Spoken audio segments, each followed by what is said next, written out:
మన ప్రభువును రక్షకుడనైన యేసుక్రీస్తు వారి ప్రశస్త నామంలో మన తండ్రి అయినటువంటి దేవునికి నా హృదయపూర్వకమైన కృతజ్ఞతాస్తుతులు చెల్లిస్తున్నాను. అలాగనని ఆసక్తి భరిలై దేవుని వాక్యాన్ని శ్రద్ధగా వింటున్న మీ అందరికీ నా హృదయపూర్వకమైన వందనాలు తెలియజేస్తున్నాను. ఎలా ఉన్నారు? బాగున్నారా? మరలా మనం ఈరోజు మరొక క్లాస్లో మరిన్ని విషయాలు వినటానికి దేవుడు మనకు సహాయం చేస్తున్నందుకు దేవునికి కృతజ్ఞతలు. దేవుడు ఉన్నాడా అనేటువంటి ఆ యొక్క పాఠంలో నుంచి రెండో పాఠంగా మనము ఏం విన్నామంటే, దేవుణ్ణి నమ్మని వారికి, బైబిల్ని నమ్మని వారికి దేవుడు ఉన్నాడు అని రుజువుపరచటం ఎలా అనే టాపిక్ని పోయిన వారం వింటూ వచ్చాము. దానికి మరి కొనసాగింపుగా మరిన్ని విషయాలు వినటానికి మనం ప్రయత్నం చేద్దాము. దేవుడు లేడు, ఉంటే మా కంటికి కనిపించాలి అని ఎంతోమంది హేతువాదులు, నాస్తికవాదులు వాళ్ళు మాటలను తిప్పికొట్టడానికి, దేవుడు ఉన్నాడు అని రుజువు చేయడానికి వితౌట్ బైబిల్ లేకుండా వాళ్ళతో మనం ఏ రీతిగా మాట్లాడాలో అనే విషయాన్ని గురించి వింటూ వచ్చాము. మరిన్ని విషయాలు వినడానికి ప్రయత్నం చేద్దాం. వాళ్ళు ప్రశ్న వేస్తున్నప్పుడు వాళ్ళకి సమాధానం మనం చెప్పే ముందు, దేవుడు వాళ్ళకి వేసేటువంటి 1000 ప్రశ్నలలో ఒకదానికైనా వాళ్ళు సమాధానం చెప్పాలి అని యోబు గ్రంథము 9వ అధ్యాయము 3వ వాక్యాన్ని లాస్ట్ వీక్ మనం ధ్యానం చేస్తూ వచ్చాం. ఇంకొకసారి మనం ఆ వాక్యాన్ని ఒకసారి చూసి ముందుకెళ్దాం. యోబు గ్రంథం 9వ అధ్యాయము 3వ వాక్యం ఒకసారి మనం ఆలోచన చేద్దాము. వాడంటే ఒక నాస్తికుడు, దేవుడు లేడు అనేవాడు, హేతువాది. వాడు ఆయనతో వ్యాజ్యమాడగోరిన ఎడల 1000 ప్రశ్నలలో ఒకదానికైనను వాడు ఆయనకు ఉత్తరం ఇయ్యలేడు. దేవునితో ఇలాంటి వాళ్ళు వ్యాజ్యమాడాలి అని గనక అనుకుంటే, దేవుడు లేడని వాదించే వాళ్ళు దేవుడు వేసేటువంటి 1000 ప్రశ్నలలో ఒకదానికైనా వారు సమాధానం చెప్పాలి, కానీ వాళ్ళు చెప్పలేరు అన్నాడు. దానికి సంబంధించినటువంటి కొన్ని ప్రశ్నలు, సృష్టి గురించి, నక్షత్రాల గురించి, విశ్వాన్ని గురించి, సూర్య చంద్రాల గురించి, వీటి గురించి మనము గత పాఠంలో వింటూ వచ్చాం. ఈరోజు మనమున్నటువంటి భూమి గురించి, మనమున్నటువంటి ఈ భూమి గురించి అలాంటి వాళ్ళకి కొన్ని ప్రశ్నలు వేద్దాం. దేవుని వాక్యంలో నుంచి దేవుడు చెప్తున్న మాట అదే. 1000 ప్రశ్నలు వేస్తే ఒక్కదానికి కూడా మనిషి సమాధానం చెప్పలేడు అని చెప్పారు. ఇక మనం ఉన్నటువంటి భూమి గురించి ఒకసారి మనము ఆలోచిస్తే, దేవుని పిల్లలారా, మనమున్నటువంటి ఇక భూమి శూన్యంలో వ్రేలాడుతుంది అనే విషయము అందరికీ తెలుసు. శాస్త్రవేత్తలు, మేధావులు అనబడిన వాళ్లకు, నాస్తికులు, హేతువాదులకు మరి అనబడిన వాళ్లకు ఈ భూమి అనేది శూన్యంలో వ్రేలాడుతుంది అన్న సంగతి తెలుసు అందరికీ కూడా. ఇది శూన్యంలో వ్రేలాడటానికి ఇదేమైనా ఒక చిన్న వస్తువు అనుకున్నారా? ఇది మనం అనుకున్నంతగా, మనము ఊహించినంత చిన్న వస్తువు కాదండి. ఇది 6 పక్కన సుమారుగా 21 సున్నాలు పెడితే ఎంత వెయిట్ ఉంటుందో అన్ని మెట్రిక్ టన్నుల బరువు ఈ భూమి కలిగి ఉంది అని చెప్తున్నారు. మరి ఒక వస్తువుని మనము ఏ ఆధారం లేకుండా శూన్యంలో పెట్టాలంటే ఏ మనిషి వల్ల కానప్పుడు, ఎటువంటి ఆధారం లేకుండా ఇంత అద్భుతమైన వస్తువుని, భూమిని, ఏమండి, 6 పక్కన 21 సున్నాలు పెడితే ఉండే బరువు అంత మెట్రిక్ టన్నుల బరువు ఉన్నటువంటి భూమి ఈ శూన్యంలో వ్రేలాడుతుందంటే ఎలా? How is it is possible? ఇది ఎలా సాధ్యమవుతుందో అనే ప్రశ్న వేస్తున్నాను. ఇది ఎలా సాధ్యమవుతుంది? ఎవరూ దీనిని ఆ శూన్యంలో పెట్టకుండా ఇది ఎలా సాధ్యమవుతుంది? పైగా మనమున్నటువంటి యొక్క భూమి మామూలుగా ఒక చోట స్థిరంగా అలా లేదండి. మనమున్న ఈ యొక్క భూమి సుమారుగా 1,11,600 కిలోమీటర్ల వేగంతో గంటకు వచ్చేసరికి, ఏమండి, ఒక గంటకి దాని స్పీడు ఎంత స్పీడ్తో ఈ యొక్క భూమి తిరుగుతుందంటే 1,11,600 కిలోమీటర్ల వేగంతో స్పీడ్గా తిరుగుతూ ఉంది. మరి ఇంత స్పీడ్గా మనం ఉన్న భూమి తిరుగుతూ ఉంటే మరి మనమేంటి ఎటువంటి కుదుపులు లేకుండా ప్రశాంతంగా మరి హాయిగా ఉన్నాము. మనం ఎక్కేటువంటి ట్రైను సుమారుగా 60-70 కిలోమీటర్ల వేగంతో వెళుతుంది అనుకోండి గంటకు వచ్చేసరికి. అంత వేగంతో వెళుతున్నటువంటి ఆ యొక్క ట్రైన్లో కూర్చున్న మనకి అటు ఇటు కదులుతూ కుదుపులు చాలా ఇబ్బందికరంగానే ఉంటుంది. ఏమండి, సరే, ఇంకా స్పీడు ఒక 100-120 స్పీడ్ వెళ్ళేటువంటి కారు గనక మనం ఎక్కి వెళ్ళామనుకోండి, కొంచెం దూరం ప్రయాణం చేసిన తర్వాత ఈవినింగ్ కల్లా ఒళ్ళంతా నొప్పులు పట్టేస్తాయి, కాళ్ళు చేతులు మొత్తం పట్టేస్తాయి.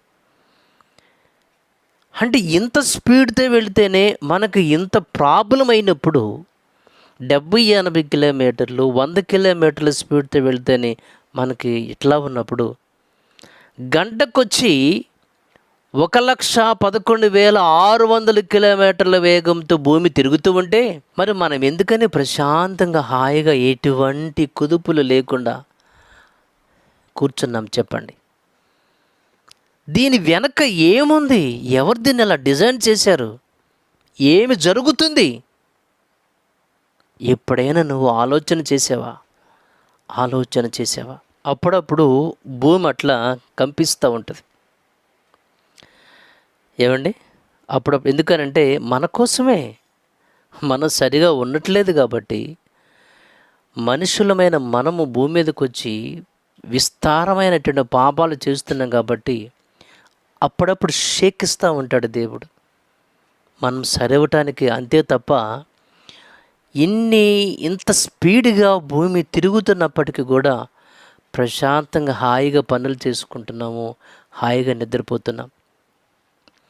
ఇంకోటి ఏంటంటే ఈ యొక్క భూమి ఒక దగ్గర ప్రారంభించబడి మరలా తిరిగి అక్కడికి వచ్చేసరికి పట్టే కాలము సుమారుగా 24 గంటలు. ఒక దగ్గర బయలుదేరి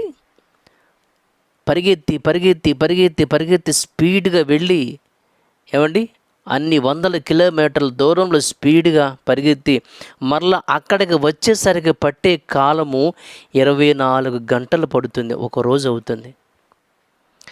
ఏనాడైనా కొంచెం ముందు వచ్చిందా?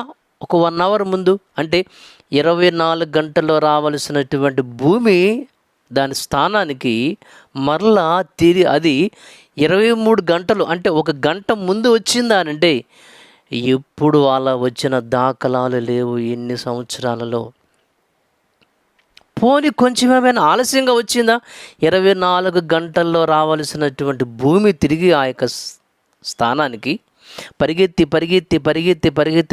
మరలా తిరిగి అక్కడికి వచ్చేసరికి 1 గంట లేట్ అయింది. పోనీ ఎప్పుడైనా 25 గంటలైంది, 25 అవర్స్ అయింది అని మనం ఎప్పుడైనా అంటామండి?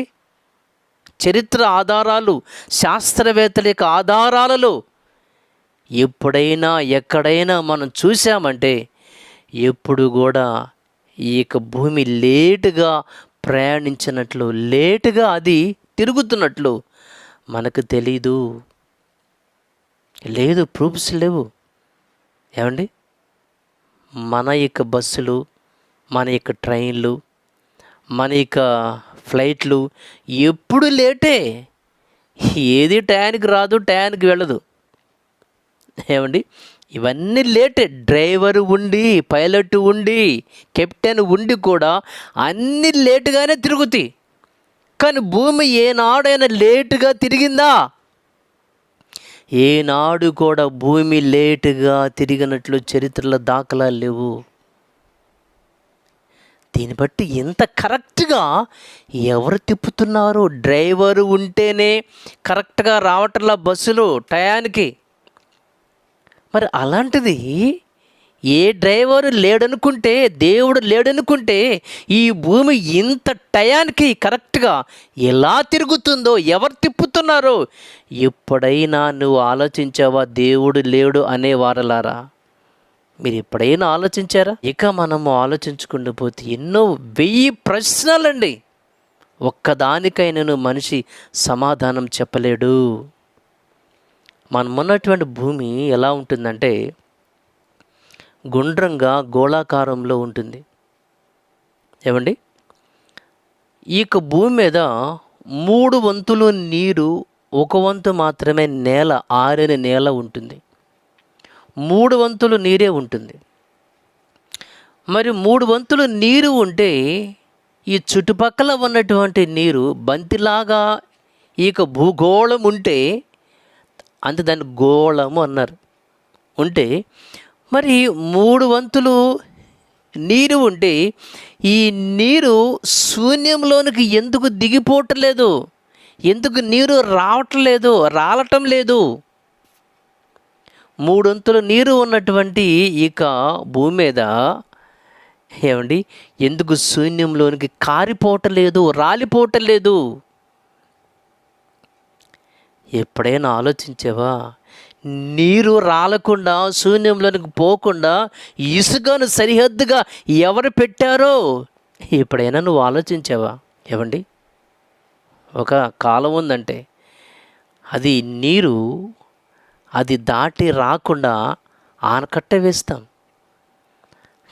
అలాగే మన చేలోకి నీళ్లు రాకుండా చుట్టుపక్కల కూడా గట్లు కడతారు. ఈ నీళ్లు కూడా బయటకు పోకుండా చుట్టుపక్కల చక్కగా మన వాళ్ళు ఆనకట్టలాగా గట్లు కడుతూ ఉంటారు. అలా అయితే సముద్రంలో ఉన్నటువంటి నీరు 3 వంతులు నీరు ఉంటే ఈ నీరు ఎటు ప్రవహించకుండా, శూన్యంలోనికి రాలకుండా, దిగిపోకుండా వీటికి ఇసుకను ఆనకట్టగా ఎవరేశారో నీవు ఎప్పుడైనా ఆలోచించావా? ఆనకట్ట ఎవరేయకపోతే నీరు ఎందుకు ఆగుతుంది శూన్యంలోనికి పోకుండా?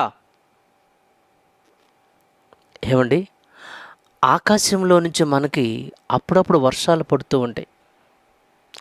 ఆ వచ్చే వర్షము భూమి మీదకే ఎందుకు పడాలి? శూన్యంలో కూడా పడచ్చుగా. ఎంత ఆశ్చర్యం అండి, అసలు వండర్ కదండి. ఏమండి, ఆకాశంలో నుంచి వచ్చే వర్షాలు, మేఘము నుంచి వచ్చేటువంటి వర్షాలు ఏమండి అవి శూన్యంలోనికి వెళ్ళిపోకుండా, శూన్యంలోనికి రాలకుండా, వాన జల్లు శూన్యంలో పడకుండా భూమి మీదే ఎందుకు పడుతుంది వర్షం? భూమి మీదే వర్షం ఎందుకు పడుతుంది? ఎప్పుడైనా ఆలోచించావా? భూమి మీద పడ్డటువంటి వర్షం మళ్ళా తిరిగి అది శూన్యంలోనికి జారిపోవటం లేదు. ఎందుకు ఆలోచించావా? దీని వెనక ఎవరున్నారు? దీని వెనక ఎవరున్నారు? ఏమండి, మన మీద ఉన్న ఒక ట్యూబ్తో వర్షం లాగా ట్యూబ్తో మనం కనుక ఎక్కడైనా నీళ్లు పట్టాలంటే ఏమండి, మనము ఇంట్లో కానీ, తొట్టిలో కానీ, లేకపోతే పొలంలో కానీ, చెరువులో కానీ నీళ్లు పట్టాలంటే ఏమండి కరెక్ట్గా మనం దాన్ని షేప్ చూసి ఎక్కడ పట్టాలో అక్కడే పడతాం, వేరే చోటకు వెళ్ళిదేమోనని. అంటే మనము పట్టుకుని ఒక ట్యూబ్ని పట్టుకుని ఏమండి కింద ఏదైనా నేల ఫ్లోరింగ్ మనం శుభ్రం చేయాలంటే, ఫోర్స్లో వాటర్ రావాలంటే ట్యూబ్ దాన్ని క్లీన్ చేస్తాం. మోటార్ బైకులు, అలాగే కొన్ని కార్లు ఇలాంటివి కనుక మరి శుభ్రం చేయాలంటే మోటార్ నుంచి వచ్చేటువంటి వాటర్ పైపులు ఫోర్స్ వస్తూ ఉంటాయి.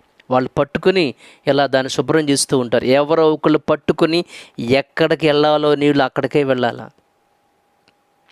అలాంటిది మేఘాల్లో ఉన్నటువంటి వర్షము శూన్యంలోనికి వెళ్ళకుండా పోకుండా కరెక్ట్గా భూమి మీదే పడటానికి అక్కడ ఎవరో పట్టుకుని కరెక్ట్గా ఆ యొక్క ట్యూబ్ ద్వారా వర్షాన్ని ఈ యొక్క భూమి మీదకే ఎవరు పంపిస్తున్నారు అనే విషయము నీవు ఆలోచించావా? ఎవరు పంపిస్తున్నారు? ఎవరు పంపిస్తున్నారు? పైనుంచి వర్షం ఎలా వస్తుంది? ఏమండి, మనం ఎప్పుడైనా దారిని పోతూ ఉంటే ఎవరైనా మేడ మీద నుంచి కొంచెం నీళ్లు వంపారనుకోండి మన మీద, ఎవర్రా అని చెప్పేసి పైకి ఎలా చూసి ఎవరు అని ఆలోచన చేస్తాం. అలాంటిది మనకి పంటల టైంలో కావలసినటువంటి సమయంలో పైనుంచి మనకు వర్షాలు వస్తున్నప్పుడు, అవసరమైనప్పుడు వర్షాలు వస్తున్నాయి అంటే కరెక్ట్గా సమయాన్ని చూసుకుని ఎప్పుడు వర్షాలు రావాలో అప్పుడు వర్షాలు మనకు వస్తున్నాయండి. పైనుంచి ఎవరు లేకుండా వాటంతటికి అవే పడుతున్నాయా? ఎవరు పైనుంచి వర్షాన్ని భూమి మీదకు పోస్తున్నారు? శూన్యంలో పడట్లేదు, అవి భూమి మీదే పడుతున్నాయి. ఎవరు కరెక్ట్గా పోస్తున్నారు? ఎవరో లేకుండా. ఏమండి దేవుని పిల్లలారా, భూమి మీదకి పడ్డటువంటి యొక్క వర్షం మనకు భూగోళము బంతి ఆకారంలో ఉంటే అలా జారి శూన్యంలోనికి మరి వెళ్ళిపోవాలి కదండి. బాల్ మీద గనక మనం వాటర్ పోస్తే అలా జారి వెళ్ళిపోతాయి. మరి భూగోళం మీద వర్షము పడినప్పుడు జారి శూన్యంలోనికి వెళ్ళాలి కదా, మరి ఎందుకు వెళ్ళటం లేదు? కారణం ఏంటి? ఎప్పుడైనా ఆలోచించావా? ఎన్ని ప్రశ్నలకు మనిషి సమాధానం చెప్పాలి? దేవుడు లేడు అనే వారలారా, ఎన్ని ప్రశ్నలకు నువ్వు ఆన్సర్ చెప్పాలి? ఇక మనము భూగర్భంలోనికి వెళ్ళామనుకోండి, భూమిలోను గనక వెళ్ళామనుకోండి, ఏమండి అక్కడ ఖనిజ సంపదలు ఎన్నండి. ఏమండి ఒకప్పుడండి మన భారతదేశాన్ని పరిపాలిస్తున్నటువంటి రాజుల కాలంలో ఇతర దేశాల నుంచి మన దేశం మీదకి దాడి చేసినప్పుడు, దండెత్తి వచ్చినప్పుడు అప్పట్లో రాజులు ఏం చేసేవాళ్ళంటే, ఒకవేళ మనము ఓడిపోయినా మన యొక్క సంపద తీసుకున్న వాళ్ళ దేశానికి పోకూడదు. అలా గనక మరి పోతే మన దేశం ఇంకా మరి అధోగతి పాలవుతుంది, రాబోయే కాలంలో ఇక సంపద ఉండదు, మన వాళ్ళు బ్రతకటం కష్టమవుతుంది అన్న ఉద్దేశంతో ఏం చేసేవాళ్ళంటే, ఒక పెద్ద బిందులు తయారు చేసి ఆ బిందుల్లో రత్నరాశులు, మరి బంగారము, వెండి, విలువైనటువంటి సంపద మొత్తం కూడా దాంట్లో వేసి ఎక్కడో ఒక చోట లోయలోనో కొండల్లోనో లేదా ఒక మైదానంలోనో లేకపోతే ఎక్కడైనా మరి పొలాల్లోనో పెద్ద గుంటలు తవ్వి అలా దానిని పూడ్చిపెట్టారు. ఏమండి ఇక యుద్ధాలు అయిపోయిన తర్వాత వాళ్ళ కాలము అయిపోయింది. ఈ మధ్యకాలంలో పురావస్తు శాస్త్రవేత్తలు వారి తవ్వకాలలో అవన్నీ కూడా లంకె బిందుల పేరట బయటపడుతున్నాయి. లోన ఓపెన్ చేస్తే దాంట్లో ముత్యాలు, హారాలు, మరి విలువైన వజ్రాలు, మరి వైడూర్య ఎన్నో ఉంటున్నాయి దాంట్లో. అంటే ఒకప్పుడు ఎవరో ఒకళ్ళు ఆ లంకె బిందులను పలానా స్థలంలో పెడితేనే తప్ప వాళ్ళకి లభించట్లేదు. ఎవరు పెట్టకుండా లంకె బిందులు ఉంటాయండి. ఒకప్పుడు మన యొక్క పూర్వ రాజులు ఆ బిందెలను పలానా ప్లేస్లో ఎక్కడో ఒక చోట వాళ్ళు పెట్టారు. తర్వాత వాళ్ళు ఆ సంగతే మర్చిపోయారు పెట్టిన ప్లేస్. ఎందుకని? దండెత్తి వచ్చిన రాజులకు ఆ ప్లేస్ వాళ్ళకి తెలియకూడదని. ఎవరో ఒకరు ఒకప్పటి రాజులు అలా లంకె బిందులు పెట్టడం వల్లనే కదా ఈ రోజున మన వాళ్ళకి అవి దొరుకుతూ ఉన్నాయి. ఎవరు పెట్టకుండా ఆ సంపద ఉంటుందా? ఉండదు కదండి. అలాగనే ఇక మనం భూగర్భంలోని గనక మనం వెళితే ఏమండి, ఒక చోటేమో వజ్రాలు ఉన్నాయి, ఒక చోటేమో బంగారం ఉంది, ఒక చోటేమో వెండి ఉంది, ఒక చోటేమో ఇత్తడి, మరొక చోటేమో రాగి, ఇంకో చోటేమో ఇనుము, ఇంకొక చోటేమో బొగ్గు. ఇవన్నీ ఎవరు పెట్టారండి? ఎవరు పెట్టకుండా భూగర్భంలో ఎలా ఉంటాయి చెప్పాలి. దేవుడు వేసే 1000 ప్రశ్నలలో ఒకదానికైనా మనిషి సమాధానం చెప్పాలి, చెప్పలేడు. ఏమండి, భూగర్భంలో ఇంత విలువైనటువంటి ఖనిజ సంపద ఉంది కదా, ప్లాటినా, ముత్యాలు, హారాలు, ఏమండి సముద్రంలో ఉండేటువంటి ముత్యాలు, వీటన్నిటిని కూడా ఎవరు పెట్టారు? ఎవరు పెట్టారు? ఎవరు పెట్టారు? ఎవరు పెట్టకపోతే లంకె బిందెలు ఉండవు అనే సంగతి మనకు అర్థమైనప్పుడు, ఏమండి భూగర్భము లోపల ఎవరు పెట్టకుండానే బంగారము, వెండి, మరి వజ్రాలు, అలాగే మరి బొగ్గు, ఇనుము, ఇత్తడి, ఇవన్నీ ఎలా ఉంటాయి ఎవరు పెట్టకుండా? ఇక గల్ఫ్ దేశాల్లో అయితే ఆయిల్, ఇంధనం, ఏమండి మోటార్ వాహనాలు, బైకులు, కార్లు, ట్రైన్లు, విమానాలు, ఇవన్నీ తిరగాలంటే ఇంధనం కావాలి కదా, ఆయిల్ కావాలి కదా. ఈ ఆయిల్ మొత్తం కూడా గల్ఫ్ దేశాలలో కింద భూగర్భంలో ఉన్నాయి. బావిలుగా వేసుకొని తవ్వుకుంటున్నారు, లాక్కుంటున్నారు, పీల్చుకుంటున్నారు. లోపల ఎవరు పెట్టారు? ఎవరు పెట్టకుండా ఆయిల్ లోన్ ఎందుకుంటుంది? వీటన్నిటికీ మనిషి సమాధానం చెప్పాలి. ఇవన్నీ ఎవరు పెట్టారో వాటికి సమాధానం నేను చెబుతాను. నా దగ్గర సమాధానం ఉంది. ఎలా అంటారా? బైబిల్ కొన్ని వందల సంవత్సరాలకు ముందే, సుమారుగా 3600 సంవత్సరాలకు ముందే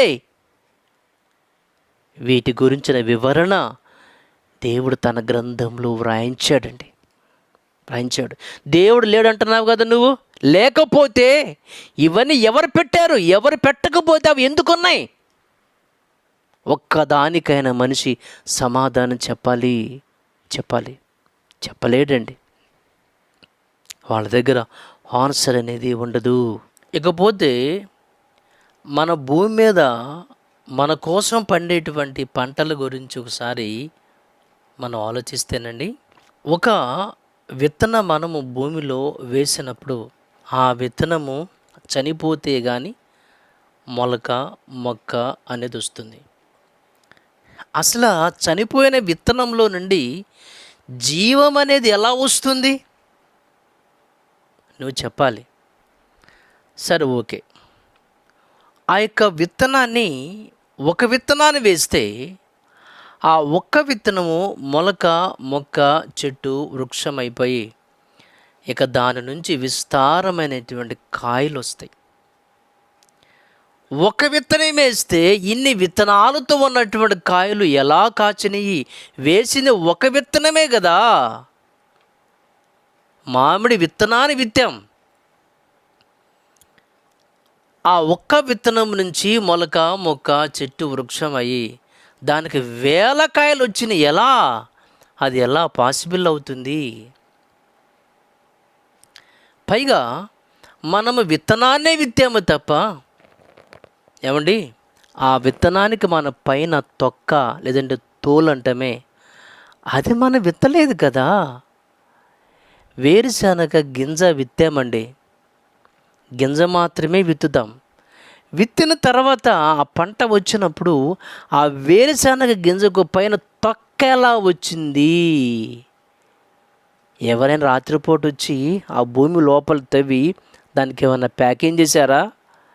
తొక్క ఏమైనా పెట్టారా? సెట్ చేశారా? ఒక విత్తనం విత్తినప్పుడు ఆ విత్తనానికి తొక్క ఎవరు పెట్టారు? ఎవరు లేకుండా ఎవరు పెడతారు దానికి? ఏమండి? అలాగే మన వాడుకునేటువంటి గింజలు, విత్తనాలు ఎన్ని, కందులు, మినుములు, పెసర్లు, ఏమండి, వీటన్నిటికి కూడా తొక్కలు ఎలా వచ్చినాయి? మొక్కజొన్న విత్తనాన్ని విత్తాం, కానీ దానికి పైన తొక్క, తోలు కూడా వస్తుంది. ఎవరు పెట్టారు దానికి?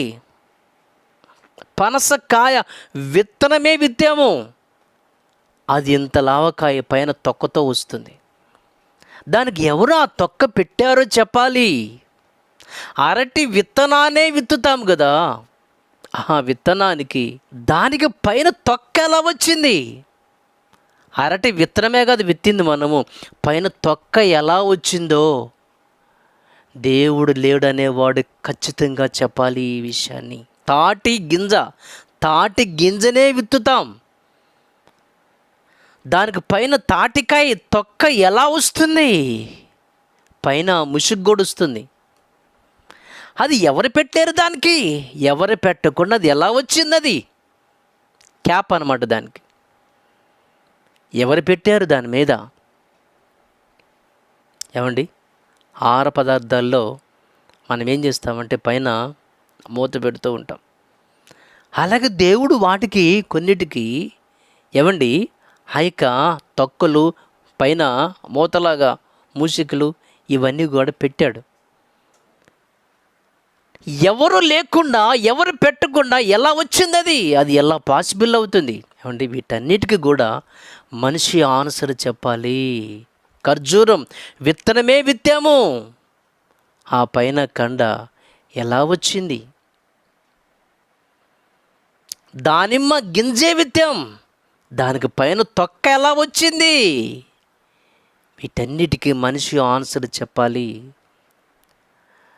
దేవుని పిల్లలారా, వీటిలో కొన్నేమో తీపిగా ఉంటాయి, కొన్నేమో పుల్లగా ఉంటాయి, కొన్నేమో చేదుగా ఉంటాయి, కొన్నేమో వగరుగా ఉంటాయి, కొన్నేమో మంటగా ఉంటాయి. ఏమండి, అవి తీయగానే ఉండాలని వాటికి ఎవరు చెప్పారు? ఇవి పుల్లగానే ఉండాలని వాటికి ఎవరు చెప్పారు? ఇవి మంటగానే, పచ్చిమిరపకాయలు మంటగా ఉండాలని వాటికి ఎవరు చెప్పారు? పైగా తీపిలో కూడా ఇప్పుడు ఫ్రూట్స్ అన్నీ కూడా చాలా వరకు తీపిగా ఉంటాయి. అంటే తీపిగా ఉన్నటువంటి ఫ్రూట్స్లో కూడా అన్ని తీపులు ఒకే రకంగా ఉండవండి. యాపిల్ తీపి వేరు, అరటిపండు తీపి వేరు, పనసపండు తీపి వేరు, ఖర్జూర పండు తీపి వేరు, ద్రాక్ష పండు తీపి వేరు, జామ పండు తీపి వేరు. ఏమండి, ఇలా గనక మనం చూస్తే ఒక తీగ ఉన్న పళ్ళలోనే అన్ని తీగ ఉన్న అన్నీ ఒకే రకంగా ఉండవు. ఎన్ని రకాలైనటువంటి తీపులు ఎవరు చేశారో చెప్పాలి, ఎవరు చేశారో చెప్పాలి. ఇక పుల్లగా ఉండేటువంటి ఫ్రూట్స్లో కూడా, కాయల్లో కూడా అన్నీ ఒకే రకంగా ఉండవు. నిమ్మకాయ పులుపు వేరు, ఏమండి, ఉసిరికాయ పులుపు వేరు, దబ్బకాయ పులుపు వేరు, ఆరెంజి పులుపు వేరు, కమల పులుపు వేరు, బత్తాయి పులుపు వేరు. ఇవన్నీ పుల్లగానే ఉన్నా, చింతకాయ పులుపు వేరు. ఇవన్నీ పుల్లగానే ఉన్నా వాటి పులుపులన్నీ ఒకే రకంగా ఉండవు. చూశారండి, ఎవరు వీటిని పుల్లగా మారమని చెప్పారు? పులుపులో కూడా అన్నీ ఒకే రకంగా ఉండవు, ఒకే రకంగా ఉండవు. పులుపులో కూడా రకరకాలైనటువంటి టేస్టులు, తీపిలో కూడా రకరకాలైనటువంటి టేస్టులు. కొన్ని ఉప్పుగా ఉండాలి, కొన్ని వగరుగా ఉండాలి, కొన్ని మంటగా ఉండాలి. ఏమండి, ఇవి పచ్చిగా ఉన్నప్పుడేమో పుల్లగా ఉండాలి, మామిడికాయ పచ్చిగా ఉన్నప్పుడేమో పుల్లగా ఉండాలి, అది పండుగ మారినప్పుడేమో తీగా ఉండాలని మామిడి పండుకు ఎవరు చెప్పారు? ఎవరు చెప్పకపోతే దానికి అది ఎలా సాధ్యమవుతుంది? ప్రకృతి ధర్మం అంటావా? ఆ ప్రకృతిని ఎవరు కలుగజేశారు? ఆలోచించావు ఎప్పుడైనా? ప్రకృతి ధర్మం అయితే దాని ధర్మం అది అలా చెయ్యాలని ఆ ధర్మాన్ని నియమించింది ఎవరు? ఏమండి? అవి పచ్చిగా ఉన్నప్పుడేమో ఒక రంగులో ఉండాలి, పచ్చగా ఉండాలి.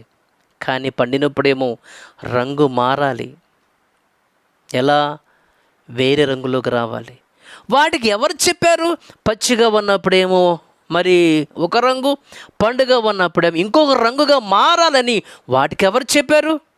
పచ్చి మిరపకాయగా ఉన్నప్పుడేమో ఒక రంగు, పండుగ మారినప్పుడేమో ఇంకొక రంగు, ఎండిపోయినప్పుడేమో ఇంకొక రంగు.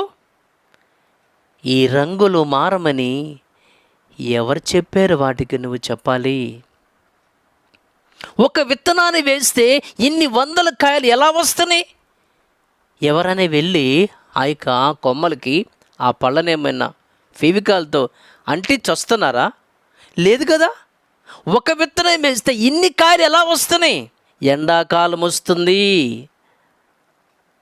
మామిడికాయలారా మీరు పండాలి అని మామిడికాయలకు ఎవరు చెబుతారండి? ఏమండి? ఎండాకాలం వచ్చింది కాబట్టి నువ్వు పండాలని మామిడికాయలకు ఎవరు చెబుతారు? శీతాకాలం వచ్చింది కాబట్టి సీతాఫలాలు పండాలని వాటికి ఎవరు చెబుతారండి? ఎవరు చెప్తారు? ఈ కాలంలో ఈ కాయలు నువ్వు పండాలి, ఈ కాలంలో ఈ పంట బయటికి రావాలి, ఈ కాలంలో నువ్వు పండాలని వాటికి ఎవరు చెప్పారు? కరెక్ట్గా సీజన్ రాగానే సీజనల్ ఫ్రూట్స్ అన్నీ వచ్చేస్తూ ఉంటాయి. ఎండాకాలం వచ్చిందంటే మామిడికాయలు వచ్చేస్తాయి. ఎండాకాలం వచ్చిందంటే ముంజికాయలు ఇతర కాలాల్లో రావు కదండి. ఎండాకాలం వచ్చిందంటే ముంజికాయలు వచ్చేస్తాయి. వాటికి ఎవరు చెప్పారు? ఎండాకాలం రాగానే ముంజికాయలు మీరు పండాలి, మీరు కాయాలని వాటికి ఎవరు చెప్పారు? కాలం రాగానే అవి బయటికి రావాలి, అవి పండాలని వాటికి ఎవరు చెప్పారు? ఇలాంటివి 1000 ప్రశ్నలలో ఒక్కదానికి కూడా మనిషి సమాధానం చెప్పలేడు. ఈ ఫలాలు మొత్తము ఎలా వచ్చినాయి?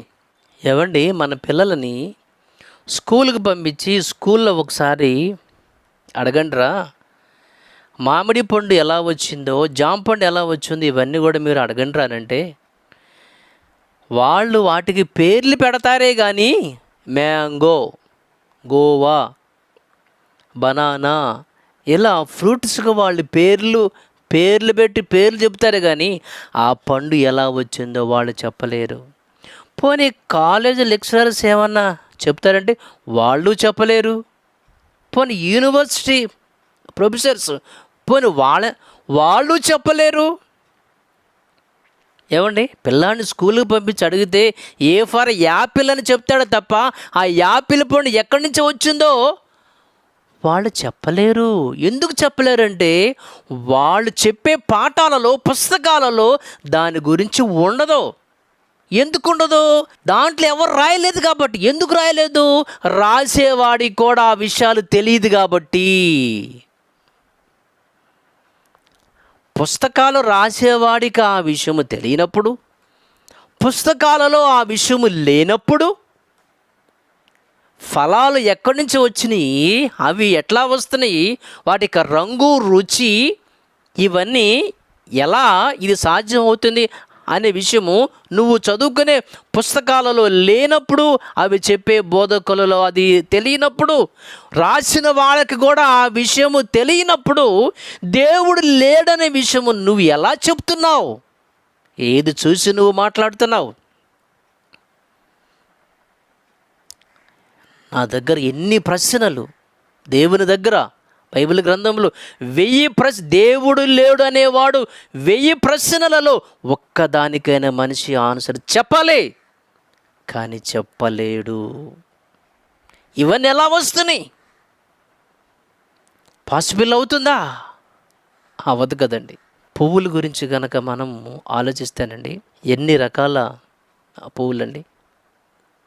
మనకు తెలిసిన ఫలాలలో కొన్నే మనకి తెలుసు. మనకు తెలియని కొన్ని వేల ఫలాలు ఉన్నాయి. అలాగే మనకు తెలిసిన పువ్వులు కొన్నే, మనకు తెలియని పువ్వులు ప్రపంచంలో ఎన్నో ఉన్నాయి.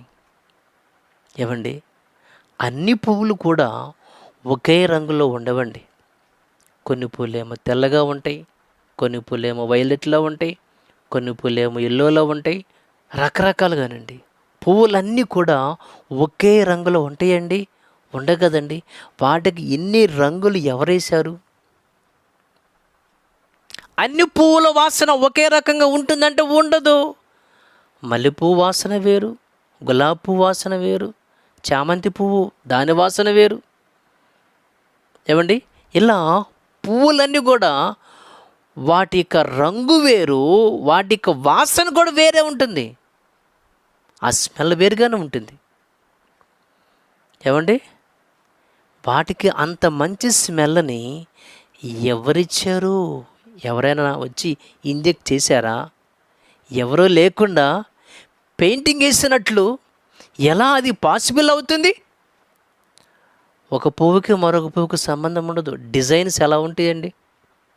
ఏమంటే, గులాబీ పువ్వు ఎంత అందంగా అది డిజైన్ చేయబడుతుంది.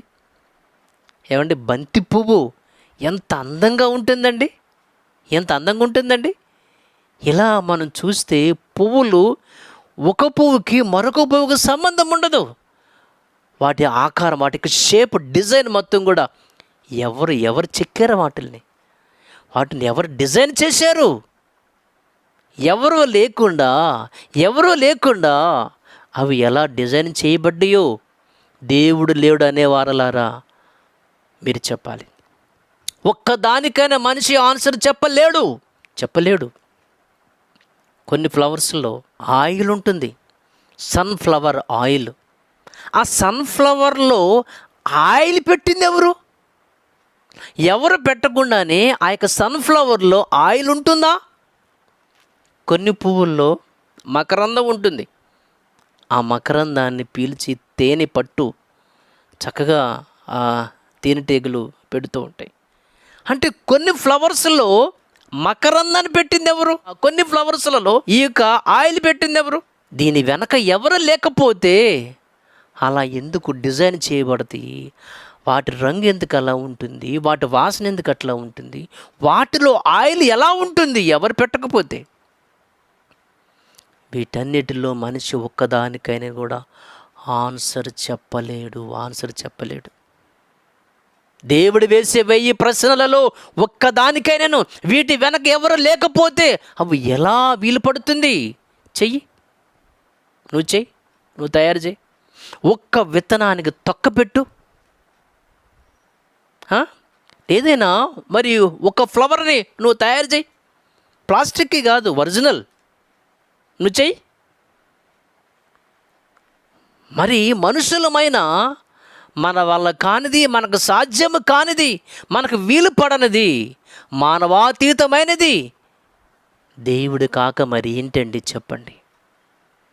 దేవుడు లేడు అనటానికి నోరెలా వస్తుందండి? దేవుడు లేకపోతే ఇవన్నీ ఎలా వీలు పడుతుంది, ఎలా సాధ్యపడుతుంది దేవుని పిల్లలారా? ఇకపోతే మనం రోజు వండుకునేటువంటి కూరగాయల గురించి ఆలోచన చేస్తే ఎన్నో విషయాలు ఉంటాయండి.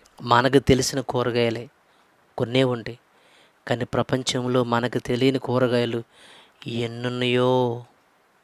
ఎన్నో ఉన్నాయి. దోసకాయ రౌండ్గా ఉండాలని దానికి ఎవరు చెప్పారు? దానికి ఆ యొక్క ఎల్లో షేడు దానికి రావాలని దానికి ఎవరు చెప్పారు? మునక్కాయ అంత పొడవుగా పెరగాలని దానికి ఎవరు చెప్పారు? బంగాళదుంప ఆ షేప్లో రావాలని, దానికి ఆ కలరు రావాలని దానికి ఎవరు చెప్పారు? చిక్కుళ్ళు గ్రీన్ షేడ్లో పచ్చగా రావాలని వాటికి ఎవరు చెప్పారు? అవి ఆ షేపులో ఉండాలని వాటికి ఎవరు చెప్పారు? ఎవరు డిజైన్ చేశారు? పొట్లకాయని ఎవరు డిజైన్ చేశారు? బీరకాయని ఎవరు డిజైన్ చేశారు? గుమ్మడికాయని ఎవరు డిజైన్ చేశారు? అది లావుగా ఉండాలి. గుమ్మడికాయలు మళ్ళీ రకాలు ఉన్నాయి, బూడిద గుమ్మడికాయ. అవి అలా రావాలని, పొట్లకాయ అంత పొడవుగా పెరగాలని వాటికెవరు చెప్పారు? కాకరకాయలకి పైన ఆ యొక్క బుడుపులు ఉండాలని వాటికెవరు చెప్పారు? అదే షేప్లో రావాలని. ఏమండి, ఏ విత్తనాన్ని విత్తితే ఆ కాయలే వస్తాయి తప్ప వేరే కాయలు వస్తాయండి? ఏమండి, మామిడి విత్తనం విత్తితే జాంకాయలు వస్తాయా? జాంకాయలు రావు. మామిడి విత్తనం విత్తితే మామిడికాయలే వస్తాయి. జామ విత్తనం విత్తితే మామిడికాయలు రావు కదండి, జామకాయలు వస్తాయి కదండి. వాటికి ఎవరు చెప్పారు? ఎవరు చెప్పారు? కూరగాయలకి అదే షేపులో ఉండాలని, అదే యొక్క రంగులో ఉండాలని. కొన్ని తీపిగా ఉంటాయి, కొన్ని ఏమో పుల్లగా ఉంటాయి, కొన్ని చేదుగా ఉంటాయి, కొన్ని వగరుగా ఉంటాయి. వాటి రుచులు మారాలని కూరగాయలకి ఎవరు చెప్పారు? చెప్పాలి. దేవుని పిల్లలారా, ఇవన్నీ మనం ఆలోచించుకుంటూ పోతేనండి, ఇన్ని ప్రశ్నలు వేస్తే మనిషి ఒక్కదానికైనా మనిషి ఆన్సర్ చెప్పలేడు. దేవుడు లేడంటావా? దేవుడు లేకపోతే ఈ విశ్వంలో మనకి కంటికి కనిపించేటువంటి ఈ ఫ్రూట్స్ కానివ్వండి, లేకపోతే ఇక పువ్వులు కానివ్వండి, మనం వండుకునేటువంటి ఇక మరి కూరగాయలు కానివ్వండి, ఇవన్నీ వాటికి రుచి, వాటికి వాసన, వాటికి మరి డిజైన్, ఇవన్నీ కూడా ఎలా వచ్చింది, ఎవరు చేశారో నీవు చెప్పాలి. నువ్వు చెప్పలేవు, అది నీ వల్ల కాదంతే. కాబట్టి ఇవి చెప్పలేని నీకు దేవుడు లేడని నువ్వు ఎలా చెబుతావు? స్కూల్కి వెళితే, కాలేజీకి వెళితే అక్కడ లెక్చరర్సు వెజిటబుల్స్ పేర్లు చెప్తారు, ఫ్రూట్స్ పేర్లు చెప్తారు ఇంగ్లీష్లో, హిందీలో. అంతే తప్ప వాటి వెనక పుట్టుక అవి ఎలా పుట్టినవో వాళ్ళు ఎవరు చెప్పలేరు. ఎందుకు చెప్పలేరంటే వాళ్ళు రాసుకున్న పుస్తకాలలో అవి లేవు, రాసిన వాళ్ళకి అవి తెలీదు. రాసిన వాళ్ళకి అవి తెలియనప్పుడు, నువ్వు చదువుకునే పుస్తకాలలో అవి లేనప్పుడు, నీకు చెప్పేటువంటి టీచర్లకు ఆ విషయము తెలియనప్పుడు దేవుడు లేడని నువ్వు ఎలా చెప్పగలుగుతావు? తప్పండి, చాలా తప్పు. దేవుడు లేడు అనేవాడు బుద్ధిహీనుడు, మూర్ఖుడు వాడు. కాబట్టి దేవుడు లేడు, ఉంటే నా కంటికి కనపడాలి, నాకు చూపించు అనేవారులారా, నువ్వు వేసే ఒక్క ప్రశ్న అయితే నిన్ను దేవుడు 1000 ప్రశ్నలు అడుగుతున్నాడు. ఒక్కదానికైనా నువ్వు సమాధానం చెప్పగలుగుతావా? చెప్పగలిగితే చెప్పు, నేను కూడా నీకు ఆన్సర్ చెప్పగలుగుతాను. నువ్వు వాటికి ఆన్సర్ చెప్పలేవు. వాటి వెనక ఎవరున్నారు ఏంటో నా దగ్గర ఆధారాలు ఉన్నాయి. వీటన్నిటిని పుట్టించింది ఎవరో నా దగ్గర ఆధారాలు ఉన్నాయి. అదే బైబిల్ గ్రంథం. ఇంకా మరిన్ని విషయాలు ఈసారి నెక్స్ట్ క్లాసులో హ్యూమన్ బాడీ గురించి. ఏమండి, బైబిల్ లేకుండా ఇలాంటి వాళ్ళకి మనం ఏ రీతిగా సమాధానం చెప్పాలో హ్యూమన్ బాడీ గురించి నెక్స్ట్ పాఠంలో మనం విందాం. ఓకేనా? దేవుడి మాటలు మన కొరకు దీవించను గాక. ఆమేన్. చిన్న ప్రార్థన చేసుకుందాం. ప్రేమగల తండ్రి, కృపామయుడా, సర్వోన్నతుడా, మీకు స్తోత్రాలు, మీకు వందనాలు ప్రభువా. నాయనా, దేవుడు లేడు అనేవాళ్ళు తండ్రి మాకు బైబిల్ చెప్పకుండా బైబిల్ పక్కన పెట్టేసి రుజువుపరచండి అని ఎంతోమంది వాదించేటువంటి హేతువాదులు, నాస్తికులు ఉంటే వాళ్ళకి ఎలా ఆన్సర్ చెప్పాలో నాయన మీ పిల్లలమైన మాకు మీరు మీ జ్ఞానాన్ని తెలియపరిచినందుకు, పరిశుద్ధాత్మ యొక్క సహకారం అందించినందుకు మీకు స్తోత్రాలు. వింటున్న ప్రతి ఒక్కరు వీటి గురించి ఆలోచించాలని కోరుకుంటూ, చెప్పని మాటలను బట్టి దేవుడు ఉన్నాడనే విషయం ప్రతి వ్యక్తి కూడా ఖచ్చితంగా గ్రహించాలని కోరుకుంటూ, యేసుక్రీస్తు వారి ప్రశస్త నామమున ఈ ప్రార్థన అడిగి వేడుకొనుచున్నాను తండ్రి. ఆమెన్. ఆమెన్. అందరికీ వందనాలు. మరి సెలవు తీసుకుందాం.